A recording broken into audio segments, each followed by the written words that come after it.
The African Commission on Human and People's Rights, in collaboration with International Committee of the Red Cross, has concluded a 2-day capacity-building initiative on international humanitarian law for participants from various African countries.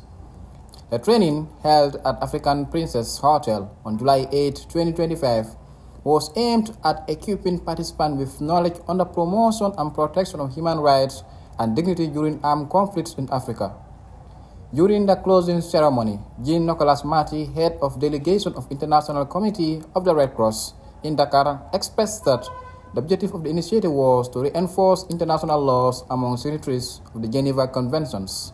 Global initiative taken by ICRC since September 24 with the idea to reinforce the application of international humanitarian law and make it a political priority for the states member to the Geneva Conventions.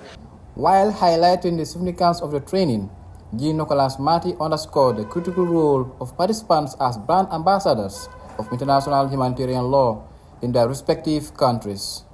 For us, this training is very important because the legal advisor present in the room are to be our ambassador when they go back to their home countries to represent both the international humanitarian law, IHL, and to be the ambassadors of the global initiative on IHL. Meanwhile, Yasmin Drains, Deputy Executive Secretary of African Commission on Human and People's Rights, stated the aim of the training is to help silence the growing conflicts in African countries.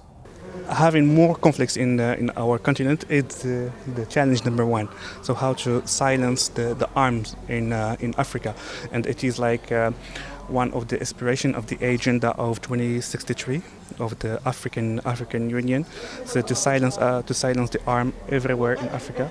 We are working on this with the other partnership, and today's session is to reinforce the ability and the capacity of legal officers of the Commission dealing with the communications. We call it communication, the complaints that are coming from African citizens.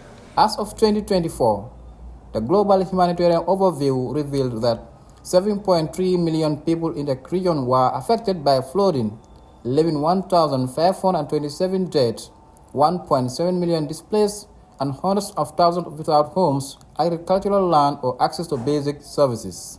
A total of 57.1 million people across West and Central Africa are indeed in need of humanitarian assistance, likely due to armed conflict and civil unrest in the region. Reporting for Voice Out Digital, I am Ismail.